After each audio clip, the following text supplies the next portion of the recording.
জয় গুরু গৌরাঙ্গের জয়, জয় অনন্ত কোটি ভক্তবৃন্দের জয়। আশা করছি আপনারা সকলে ভালো আছেন।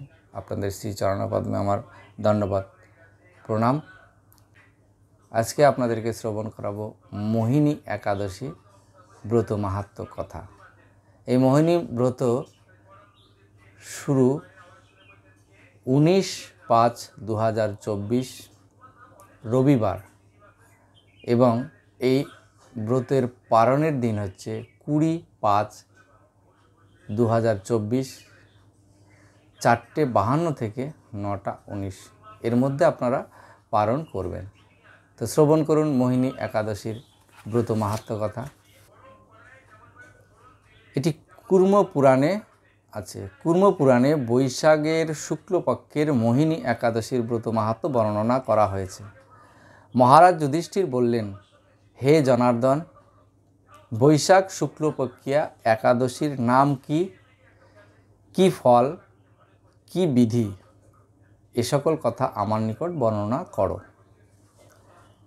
মহারাজের কথা শুনে, যুধিষ্ঠির মহারাজের কথা শুনে ভগবান তিনি উত্তর দিচ্ছেন, হে ধর্মপুত্র যুধিষ্ঠির মহারাজ, আপনি আমাকে যে প্রশ্ন করেছেন পূর্বে শ্রীরামচন্দ্র বশিষ্ঠ মুনির কাছে এই একই প্রশ্ন করেছিলেন।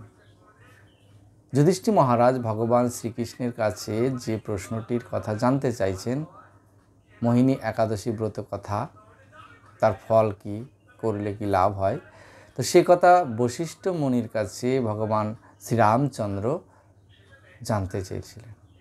তো সেই বশিষ্ঠ মুনি ভগবান শ্রীরামচন্দ্রকে কি বলেছিলেন সেটি ভগবান কৃষ্ণ যুধিষ্ঠির মহারাজকে বলছেন, আর সে কথায় আমি আপনাদেরকে শ্রবণ করাচ্ছি।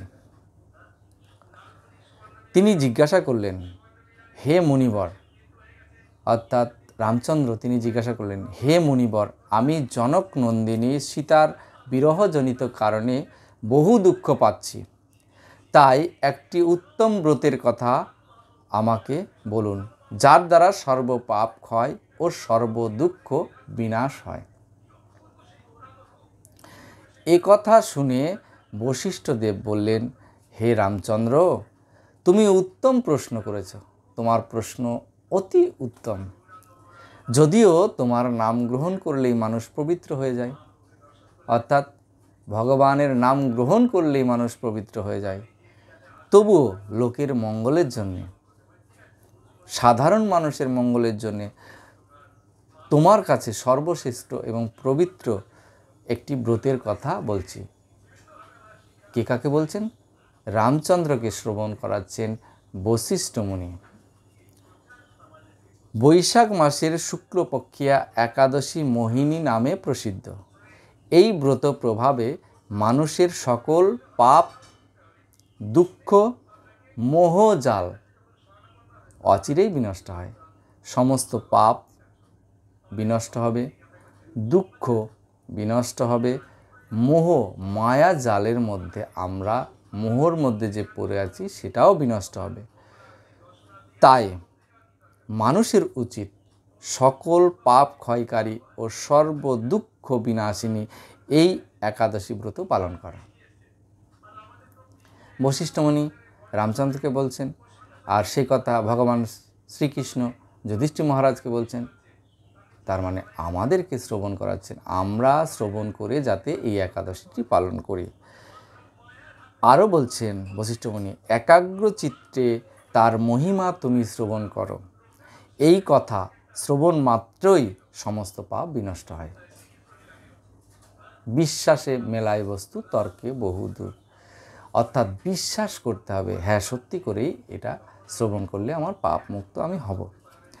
পবিত্র তাহলে একটি প্রমাণ দিচ্ছেন।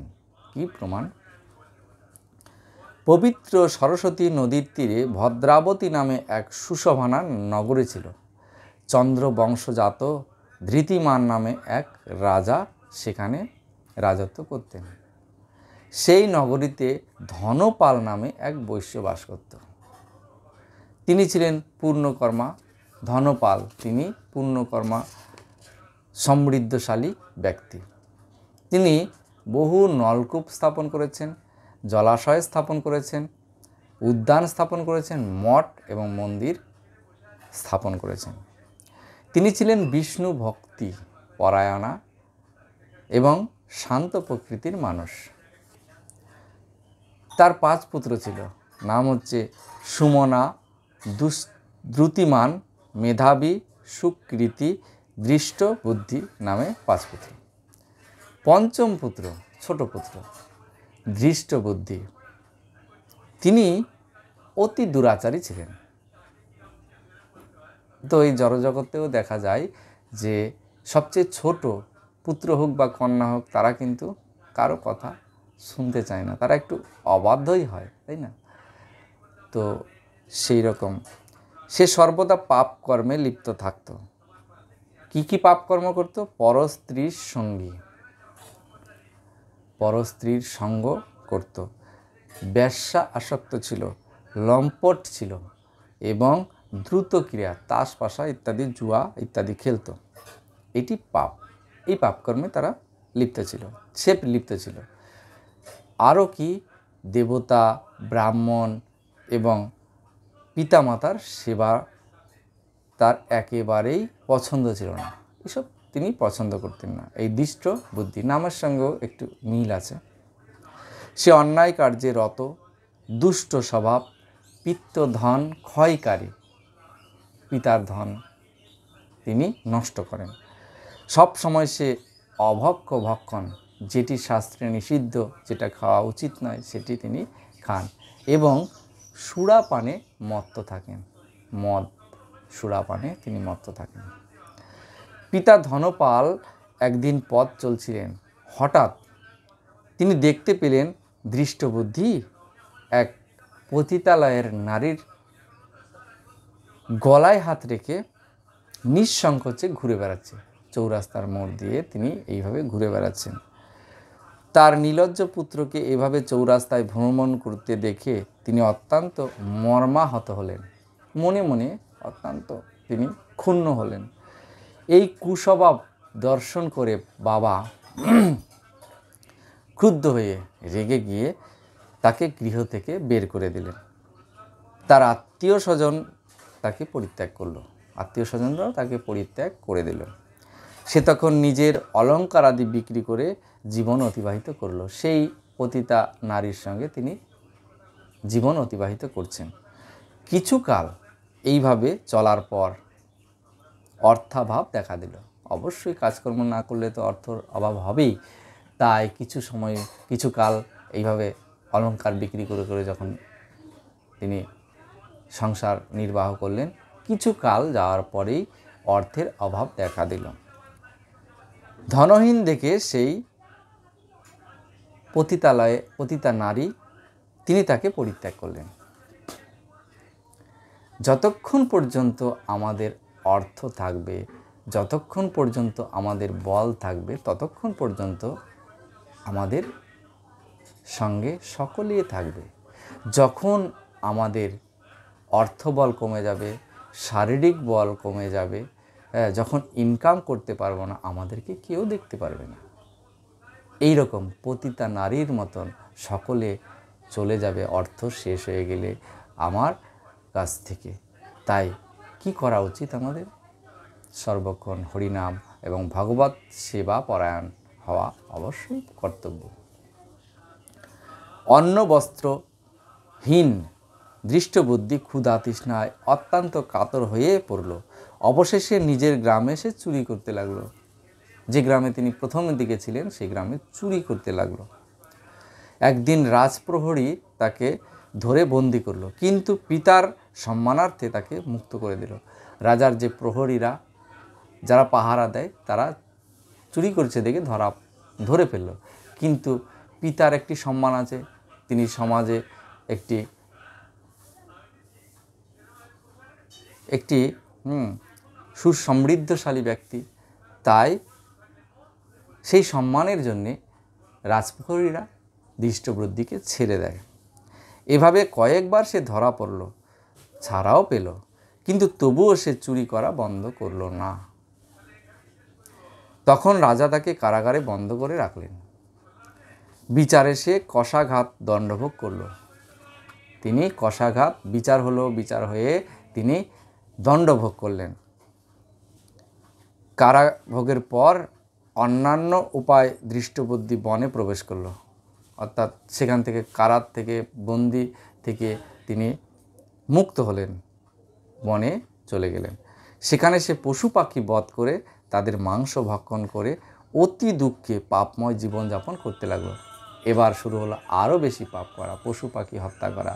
কারণ পশু পাখির অর্থাৎ আত্মা আর আমাদের আত্মার মধ্যে কোনো তফাৎ নেই, তাই সেই আত্মহত্যা, আত্মাকে অর্থাৎ পশু পাখিকে হত্যা করে তিনি মাংস ভক্ষণ করতে শুরু করলেন। এইভাবে জীবনযাপন করছেন।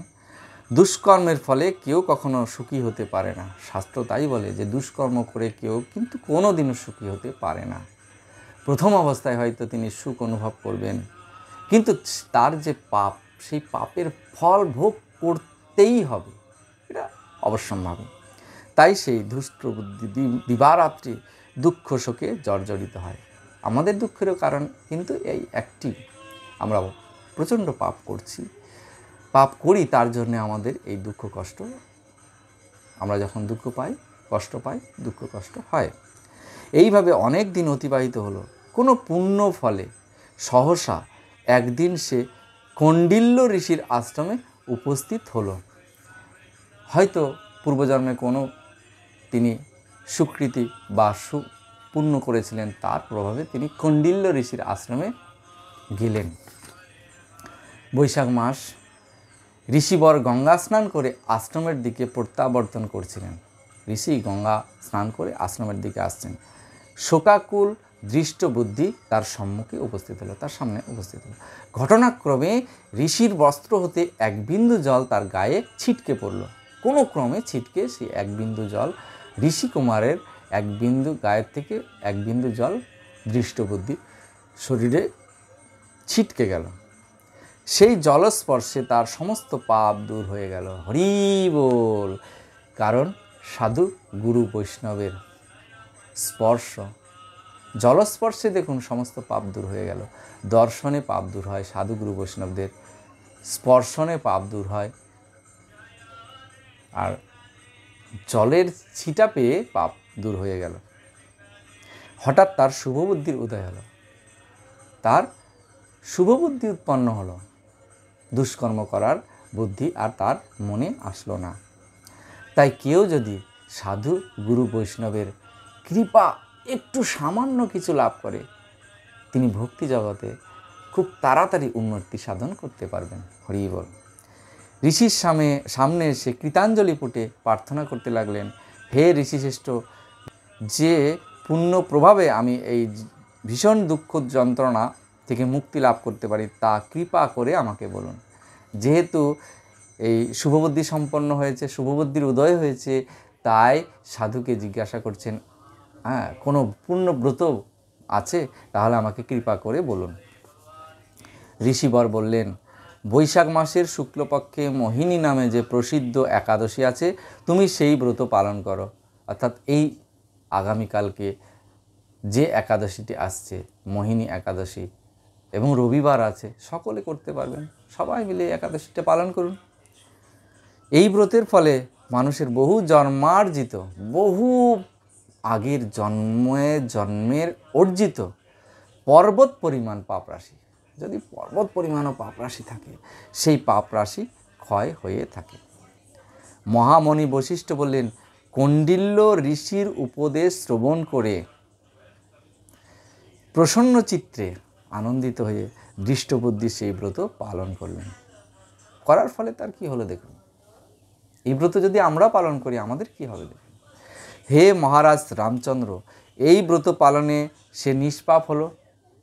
আপনারা যারাই একাদশী ব্রতটি পালন করবেন, নিষ্পাপ হবেন। দিব্য দেহ লাভ করলো। অবশেষে গরুড়ে আরোহণ করে সকল প্রকার উপদ্রবহীন বৈকুণ্ঠ ধামে গমন করলো। হরি বল। অর্থাৎ গরুর দেব ভগবানের বাহন, তার পিঠে চড়ে এই দৃষ্টবুদ্ধি তিনি একাদশী পালন করে তার পিঠে করে তিনি কোথায় গেলেন? বৈকুণ্ঠ ধামে গমন করলেন। হে রাজন, এবার ভগবান রাজাকে বলছেন, অর্থাৎ যুধিষ্ঠির মহারাজকে বলছেন, ত্রিলোকে মোহিনী ব্রত থেকে আর শ্রেষ্ঠ ব্রত নেই। ভগবান বলছেন এই মোহিনী ব্রতের মতন আর শ্রেষ্ঠ ব্রত নেই। যজ্ঞ করলে তার যে ফল, তীর্থস্থানে তীর্থ করলে তার যে ফল, দান করলে তার যে ফল, কোনো পুণ্যকর্মই এই ব্রতের সমান নয়। আপনি যা পুণ্যকর্ম করবেন সেই পুণ্যকর্মের যে ফল, সেই ফলের সমান হয় না, তার চেয়ে বেশি এই মোহিনী একাদশী পালন করলে। এই ব্রত কথা শ্রবণ কীর্তনে যিনি শ্রবণ করছেন, আর আমি আপনাদেরকে শ্রবণ করাচ্ছি, কীর্তন করা হচ্ছে, তাহলে কি লাভ? সহস্র গোদানের ফল লাভ হয়। শ্রবণ করলেও আপনাদের সহস্র গোদান অর্থাৎ গাভী দান করার ফল আপনারা লাভ করতে পারছেন।